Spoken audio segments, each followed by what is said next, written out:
Sox one more strike to get, and they even up the road trip. Sox fans on their feet, and there were a lot of them here in Sacramento as there were in Arizona. Ground ball right at Gonzalez. That should do it. And the Red Sox win with a shutout tonight in Sacramento, 7-0. Crochet just outstanding, and the Red Sox and go from there. Well, then fine. You're probably happy. You're rolling around in the mud like a pig. You're just eating it all up because you think this is great. The Red Sox beat I was going to say Oakland A's because it's force of habit. I still call Cleveland the Indians. I know it's the Guardians. Just force of habit. But the Red Sox beat the Athletics, and that's what they appear on scoreboards now as. The Athletics in Sacramento last night, 7-0 was your final score. Garrett Crochet, the obvious story of the game. We'll get to him in more detail here shortly. 617-779-0985. Crochet, Trevor Story we'll get to. But the overall big picture with the Red Sox really is the lead story. I do also want to touch on the fact that Major League Baseball is playing games in a minor league stadium in Sacramento and has been doing it all year long. We'll also touch on that this hour. And the reason we're doing it now, it's been going on all season. This is hardly news. But given that it's the Red Sox first and only trip to Oakland, we're now seeing it for the first time. So that's stoogery, if you ask me. But we'll get to that momentarily. The Red Sox beat the Athletics last night, 7-0.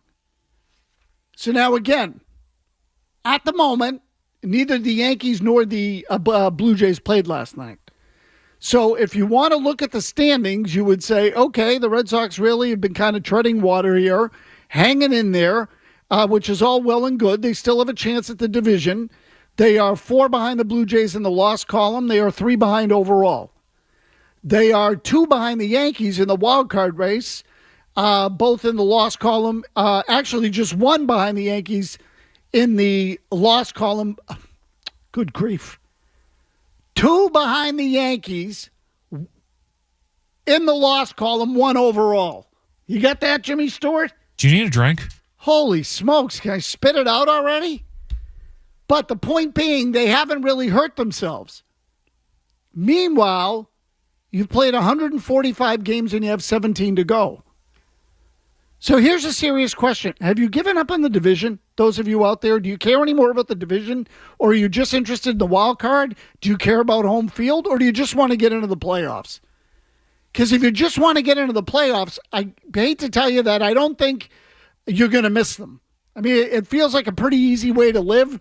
I think personally you should be aiming a little higher because I think there is something to the gain by winning the division and winning the wild card. And when I say winning the wild card, winning the top spot in the wild card. I recognize that the Red Sox are a little undermanned at the moment.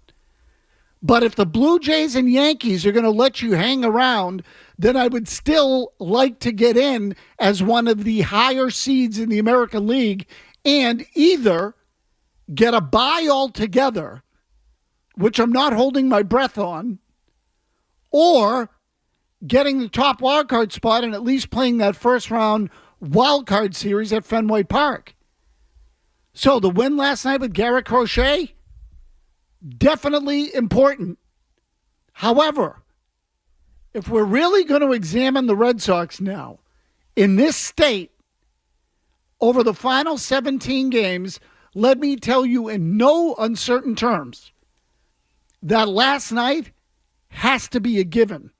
In other words, when Garrett Crochet is on the mound, you had better win. Because what the Red Sox have been this year is pretty clear.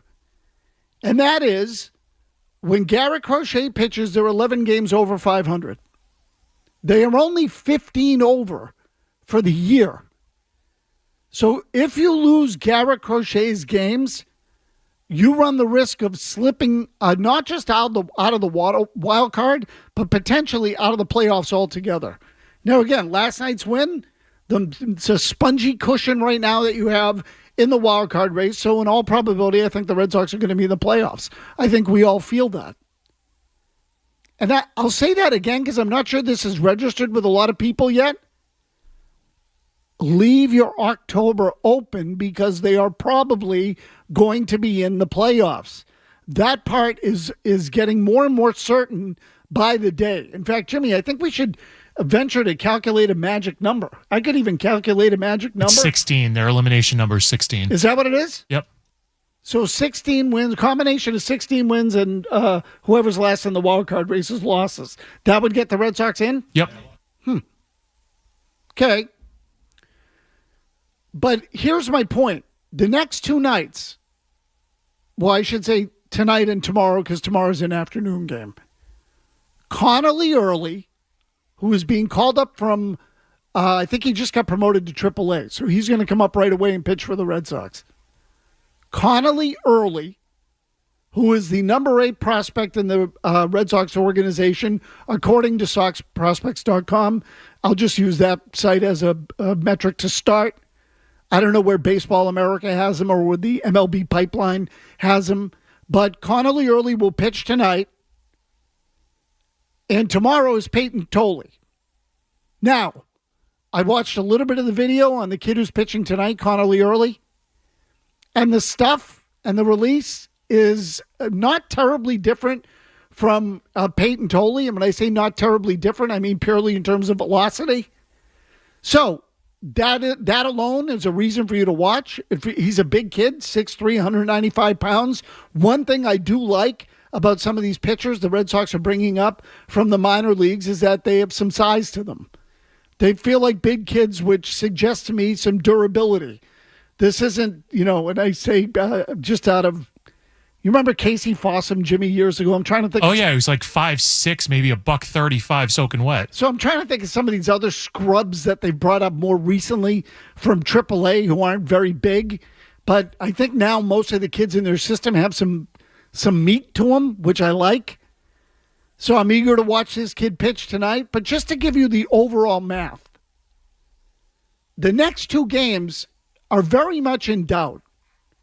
And I'm not telling you the A's, the Athletics, are any kinds of world beaters because they're 13 games under 500 and they have one of the worst records in the American League. But when you're pitching Connolly Early and Peyton Tolley, both of whom have good stuff, but have virtually no experience between them in the major leagues, I don't know how good you can feel about it going into those two games.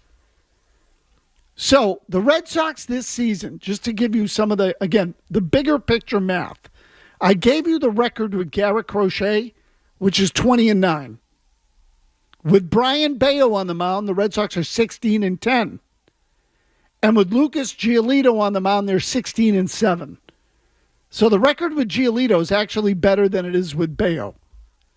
When you add all those up, the Red Sox are 52-26. That's 26 games over 500 for the year. 26 games over. The rest of the time, they're 28-39, which is not that different from what the Oakland A's are. I'm sorry, the Athletics are overall. So I guess what I'm getting at is, unless Crochet is pitching, Bayo's pitching, or Giolito's pitching, you are the Athletics. You have some bigger names on offense, but Devers is gone. Roman Anthony's out. Jarren Duran is having what I would call pretty ordinary year. Abreu's hurt. Story is certainly hitting. You have Bregman. But other than that, really, what's the difference?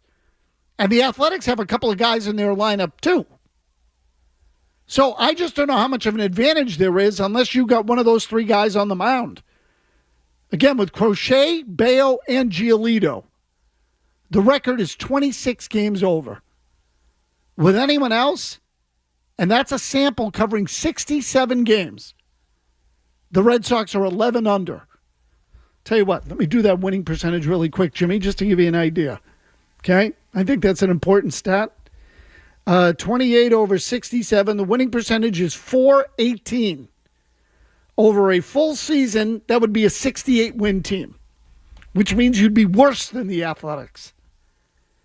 So these are the ones that could keep the division alive for you, that could keep the top wild card spot alive for you, Because if the Red Sox can win 2 games in the next 24 hours, and that's basically what it'll be, then they can return to Boston, get ready for the series this weekend against New York, and what we all know will be a significant series. And the first 3 games are the only 3 games against the Yankees because they're off on Thursday.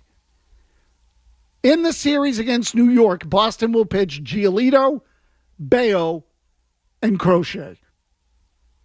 But these 2, when you have 2 kids going with almost no experience, require you to keep your eye on the ball. And I do have concerns about the Red Sox ability to do this. So, 617-779-0985. We'll get to Garrett Crochet. More on Alex Cora. And I should also say we're doing a giveaway tonight. And I do want to hit on that ballpark in Sacramento, which is frankly one of Major League Baseball should be embarrassed to be playing games in that stadium. Embarrassed. We'll do that all tonight on the Baseball Hour. This is the Baseball Hour on the Sports Hub.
Tony Maz and the Baseball Hour on 98.5 The Sports Hub.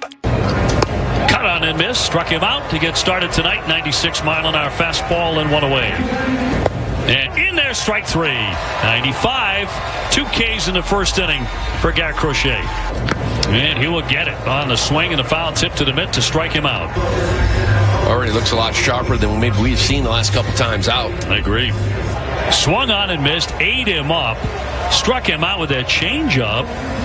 Throwing more of those here. 2 up and 2 down. And he has punched out 8. 2-2. And struck him out. 96 on the corner. Back-to-back Ks give him 10 here in Sacramento. That the velocity on the fastball is 96 late in the game.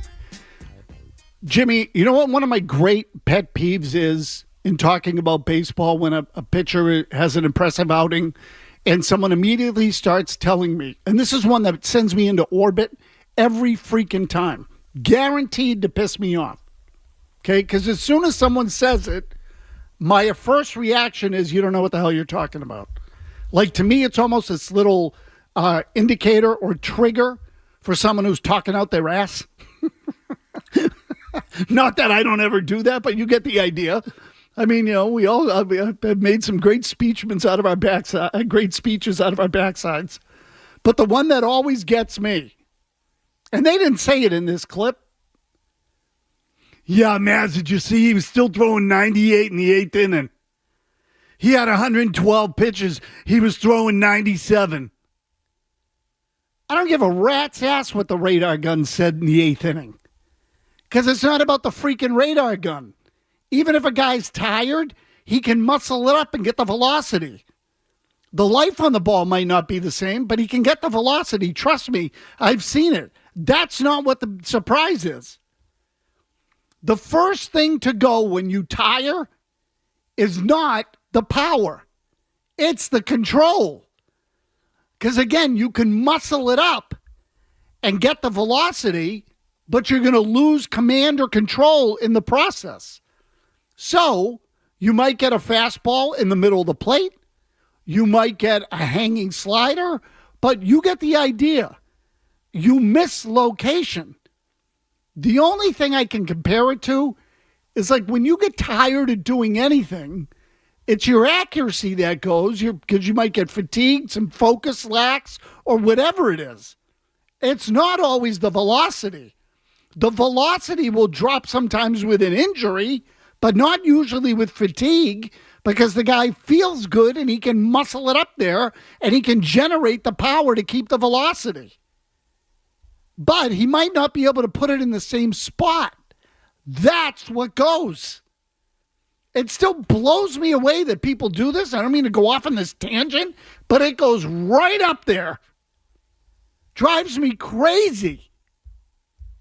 So, you know what the difference was with Garrett Crochet last night? He hit spots. He didn't walk anybody. What did he walk? 3 or 4 guys in the last game when he gave up the home runs? And you know why he gave up the home runs? And we talked about this with Jared Carabas last week. Because he hung pitches in the middle of the plate. And I don't care if you're Garrett Crochet, Warren Spahn, Randy Johnson, Shohei Ohtani, take your pick. If you're throwing at 96 in the middle of the plate, it's going to get hammered.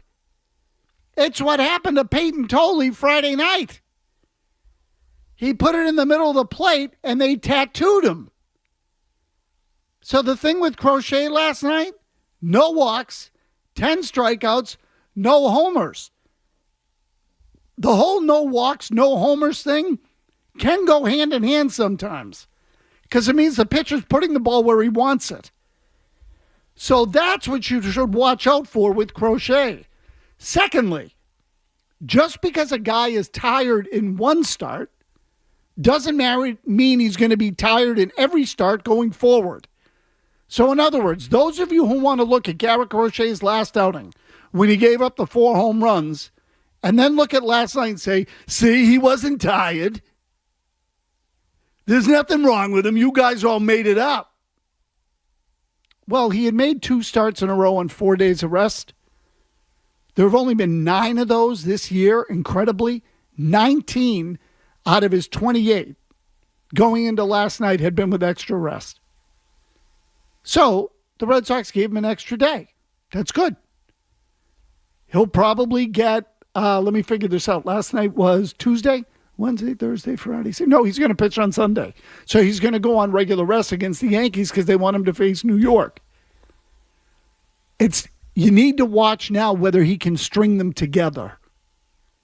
So again, one game against the Athletics in Sacramento, minor league ballpark, kind of a minor league lineup, and he dominated. Let's see if he can repeat it now, start after start. This is what the concern is with Garrett Crochet. 617-779-0985. Ted is in Andover, apparently has a problem with a stat I gave out a little while ago. What do you got, Ted? Hey, Tony, I want to know on that stat, was that the starters' records or was that their record when they pitch? That's the team. There's a difference. That's the team record when they pitch. So all right. So that was win and losses. Well, then that shows you how weak they are beyond the first three starters. Correct. Yep. That's exactly right, Ted. And so who's going to be? I thought you was quoting their one-loss record. Their actual, yeah. So who's going to be the fourth starter come playoffs? Well, right now, I would say you don't have one. Bullpen game. I asked this to Chris Cotillo a little over a week ago. Jimmy, do we have that cut? I don't know if we have it. I don't know if that's the one we pulled.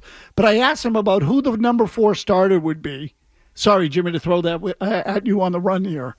But I asked Chris Cotillo of Mass Live, who's been covering the team now for a number of years. And with Sean McAdam, by the way, makes up what I think is probably the best tandem covering the team in Boston. So if you're not reading the Red Sox coverage on Mass Live, you should be, or one of the best. I certainly like Alex Spear and Pete Abraham at the Globe as well. Just the baseball coverage in this town is not what it used to be. Christopher Smith at Mass Live as well. They have a good deep roster at Mass Live. In any case, when I asked Chris Cotillo about the number 4 starter, you know what his answer was? Bullpen game. Bullpen. Think of that.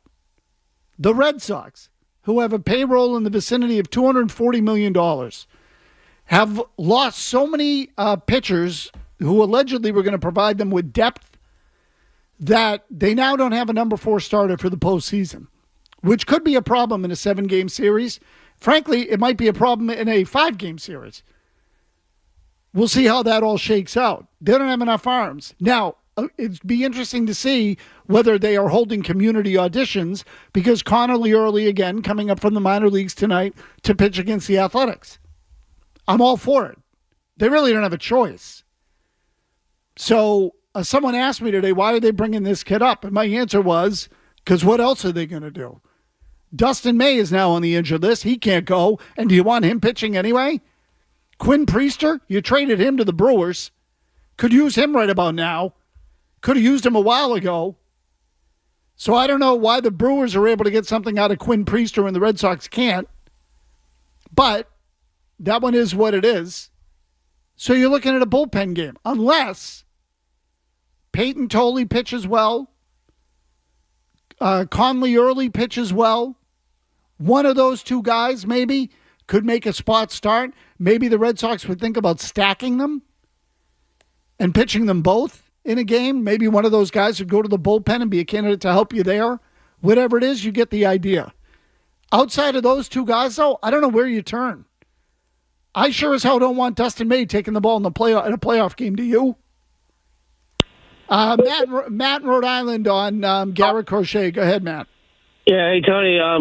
They do have kind of a transient lineup, but they got 4 guys that might hit 30 home runs, so the A's can kind of hit a little bit. But anyway, I was listening last night, and Garrett Crochet was in the dugout after with Peyton Tolley. I think this could be a really positive thing.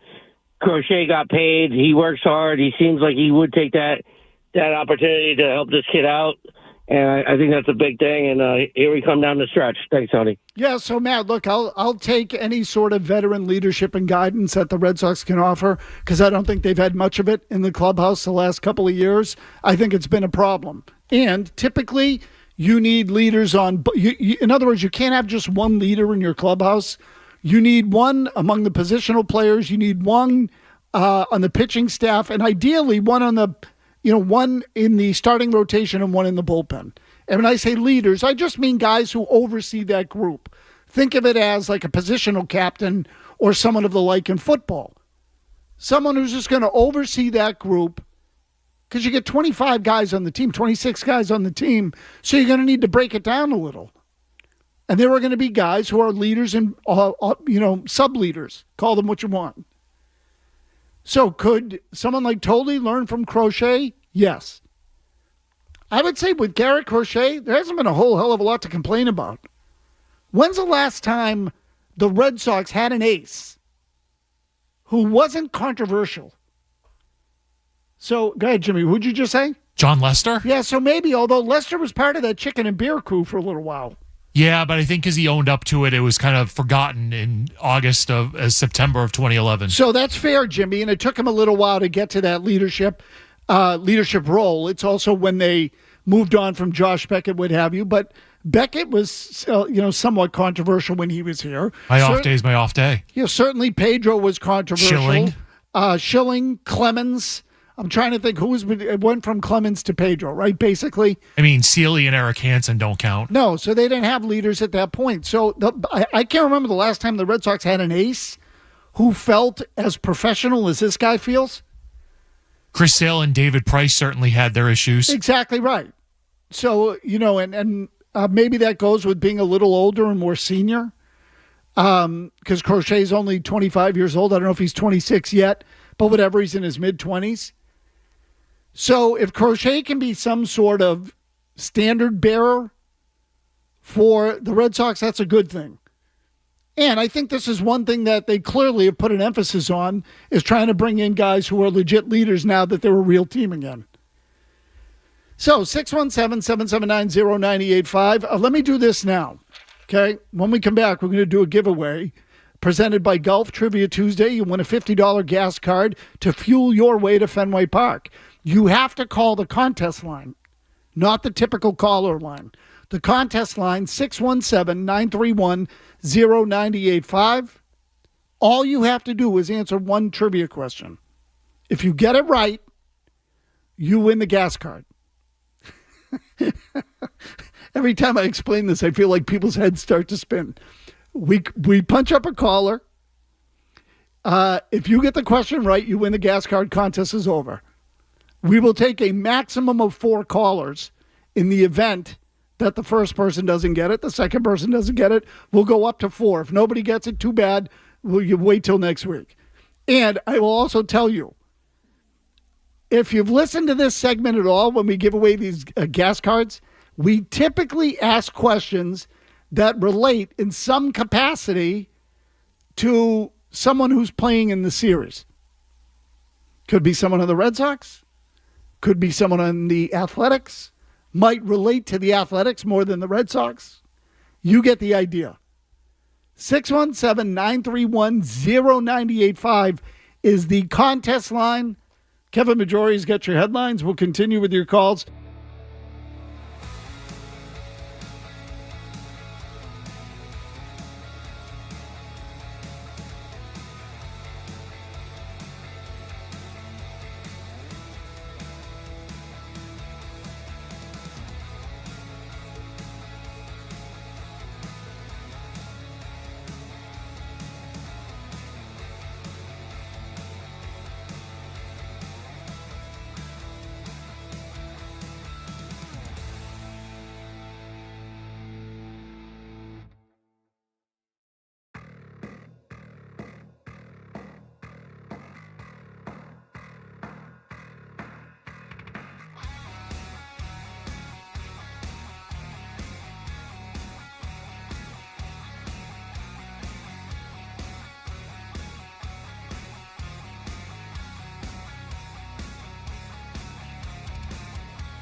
He smoked out to left. He got the 3-1 heater down the middle. I'm thinking, oh, man, you might have invited a sweeper or a changeup. He got the same pitch, and he didn't miss it.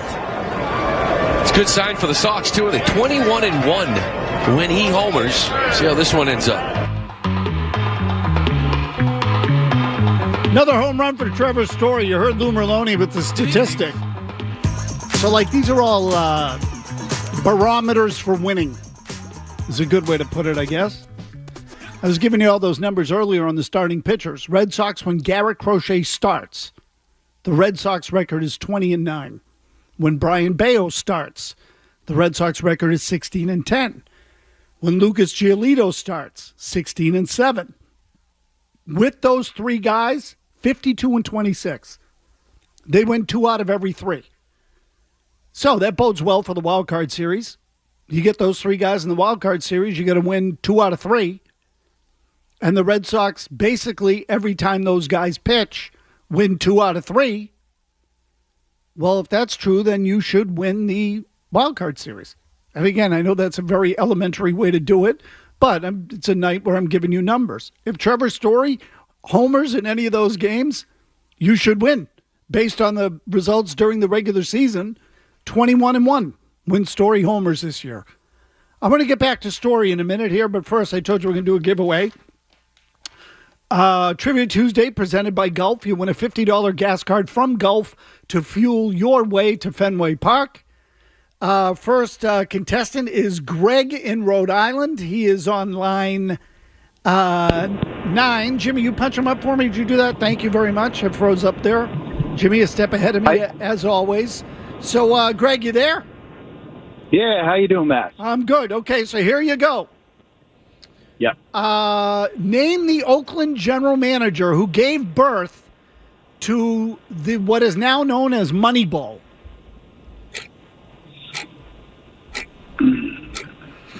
Don't know. Sorry. Okay, do not know the answer. Brad Pitt. Just Brad Pitt. Okay, Brad Pitt. Greg, Jimmy, you want to give him the buzzer? So Brad Pitt, he said he knows Brad Pitt played the role, but he didn't know the name of the actual man. See, I knew that someone would not be able to get this because everyone knows the movie, but nobody remembers the general manager, which blows me away. I would have phrased the question differently, Maz, is who was the A's general manager who ruined baseball? Okay, that's exactly how Jim Murray wanted me to ask the question. Oddly enough, that you two think the same way. So I will also add here, the answer is Billy Beane, who is now, I think, a president of the Athletics. But I actually think he works for Fenway Sports Group now. He might have I think one of the companies he consults with has a stake in Fenway or something like that, Jimmy. But I don't know if it's a good question. I don't know. Maybe he is. Look that up. I thought he was still a president or vice president with the A's. Ben in Milton is contestant number 2. Ben, are you there? Yes, I am, Matt. Okay. Have you won before, Ben? Yeah, I have. I've called it. I'm sorry. No. Say that again. I couldn't understand you. Yeah. Did you ask if I called in before? No. I said, have you won before? Have you played this contest and won? No. I actually randomly I won Celtics tickets on Zolak and Bertrand one. So okay, I'm trying to go for the trifecta here. Yeah, no problem. I thought I'd maybe have seen your name on the call screen before and you never actually got punched up. In any case, okay, here you go. Only 2 pitchers in baseball history have finished their careers with at least 150 wins and 150 saves. Both are in the Hall of Fame. One is John Smoltz, who pitched the large majority of his career with the Atlanta Braves. The other was someone who pitched for both the Oakland A's and the Red Sox. Who was he? Keith Folk? Keith Folk is incorrect. Okay, thank you. Thank you for trying.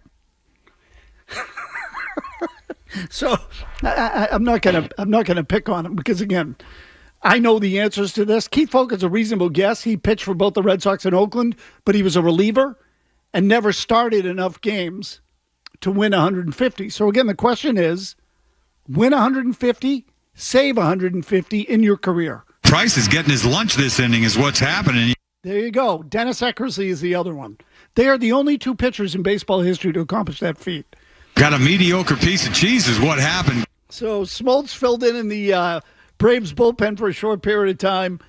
And I say short period of time, I think it was 4 or 5 years, and he was a terrific closer. And he doesn't really get out of the way. It's that back elbow. If you think about it, it's not that far inside. And then he sort of looks at him. So, and you know what, Jimmy? Now that you mention it, they both became broadcasters, right? So I miss Eck on the broadcast. There's a commonality there too. 1, 2, deep breath.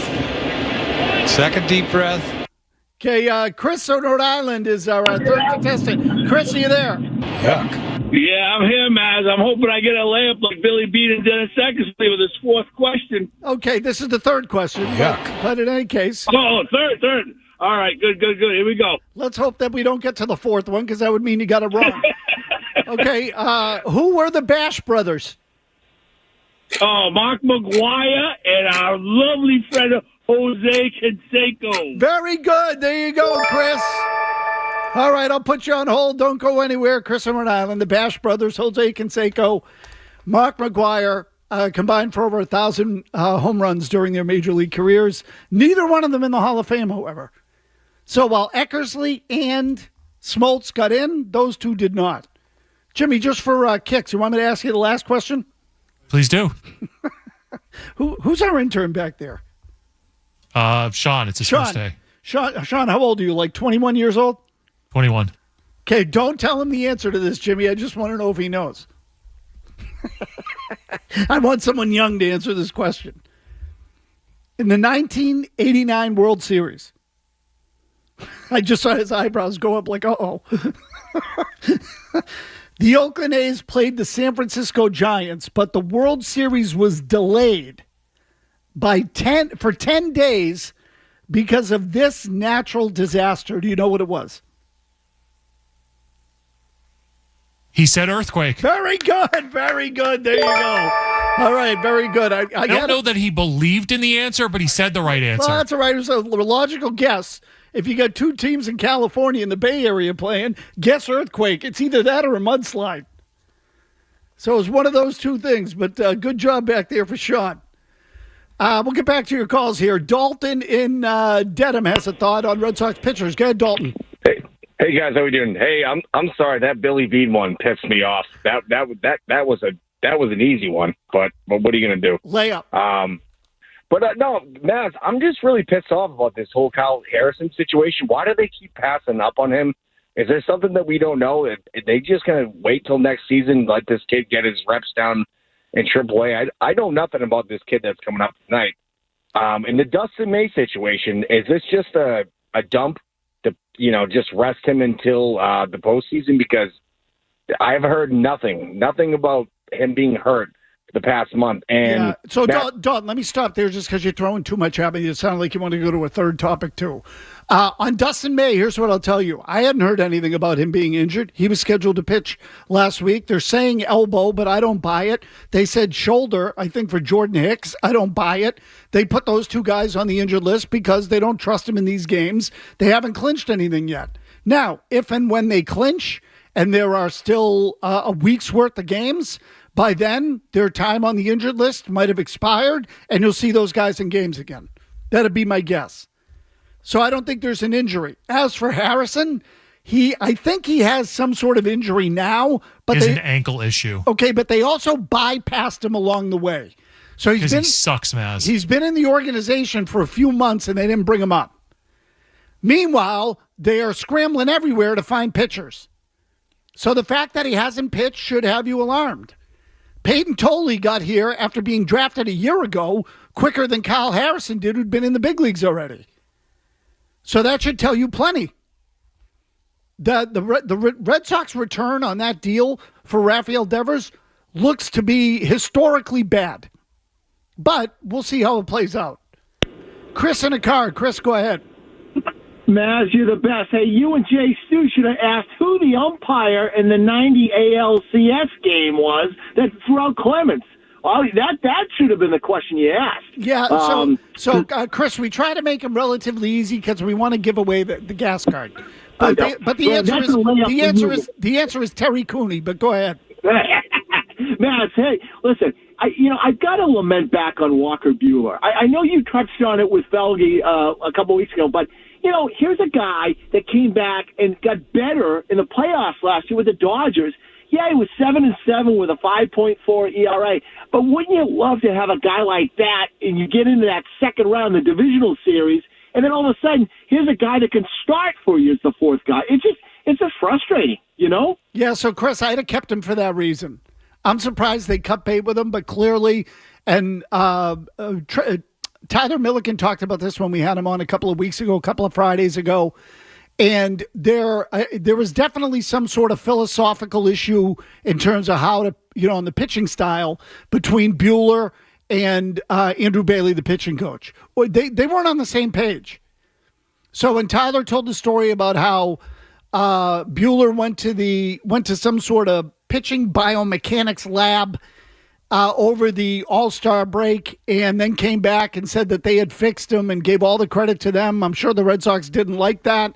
The Red Sox wanted him to throw fewer pitches. And when I say fewer pitches, I mean he was throwing 7 different pitches. They wanted him to cut that down to 3 or 4. He didn't want to do it. So they just weren't on the same page and they released him. He tacked on with Philly. Has he pitched for them yet, Jimmy? He's scheduled to start on Friday for them. So let's keep an eye and see how he does in Philly. But if you end up seeing the Phillies in the World Series and he beats your ass, you're going to look pretty dumb. I do want to get to Trevor's story. We'll do that when we come back in the Baseball Hour. You're listening to the Baseball Hour.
see a couple of you on the line, so I'll tell you what, I'm going to squeeze you in here. We'll get to my Trevor Story point tomorrow, but I will ask only that you try to be quick so I can get both calls in. Freddie's in East Boston on the Red Sox pitching staff. What do you got, Freddie? So, Tony, today, the corporate time-stealing weasel that I am, I looked it up at work today, and Bale, Crochet, and Giolito, three of them in the top 24 of quality starts. When you go into a playoff series and you have three starters and a good back-end bullpen, you're in it. You know, they have a decent lineup, and if they can do damage, I think. So, Freddie, I think generally speaking, I have a hard time pushing back on you because I would tell you that if you're in the whole idea is to have a deep starting rotation that you can rely on and a back end of the bullpen that can close out the game. And obviously you need a lineup that can produce offense. The variable right now is the lineup. And I say the variable right now, the pitching staff will shorten in the postseason. So do I like their three starters and the way they've gone now for a while? Yes, I do. I also think that when you match up with good teams, most of them, and there aren't any in the American League really, but they're going to have good pitching too. And then it becomes about other things. It becomes about your bullpen and your defense, your ability to manufacture runs and do little things. I think the Red Sox are lacking in that area. And right now, they don't have Roman Anthony. If Roman Anthony comes back and plays like he was, I give him a shot. Sure. I've felt that way for a while now. I've said that. I know everyone thinks that I think they suck. I don't. I think they're pretty good. And they were playing pretty well there right up until Anthony went down. Quickly, Rich and Milbury on Garrett Whitlock. Go ahead, Rich. Hey, wasn't Whitlock an original starter when we got him? Yes. Why not take a chance on him? Okay. Rich, thanks for the call. They have. He's broken down twice. He has a history of breaking down. He wasn't nearly as effective as a starter as he was as a reliever. So they finally decided he's a reliever. We're going to leave him as a reliever. And that's it. And during the offseason, I think he clearly went out of his way to add a little mass and bulk up. And knock on wood, he's held up. He's had a good year. And he's had a good year because they haven't messed with him. So no more dinking around with Whitlock. He's a late inning reliever, and whatever they're paying him, he's worth it. So the bullpen is really important in the modern game. And to have Whitlock and Chapman back-to-back in the 8th and 9th is a pretty lethal combo. In fact, I'd venture to guess there aren't many teams that have as good a duo as they do. There are some, again, good ones. The question is whether or not the Red Sox are going to need more than two, because I think you've got to have typically a minimum of three guys for the end of the game. So we'll see how that shakes out. But Whitlock's had a hell of a year. Kevin Majori will get you caught up on headlines here. Joe Murray has you for the balance of the night. Again, Conley Early making his major league debut for the Red Sox tonight. Another left-hander. We'll catch you tomorrow.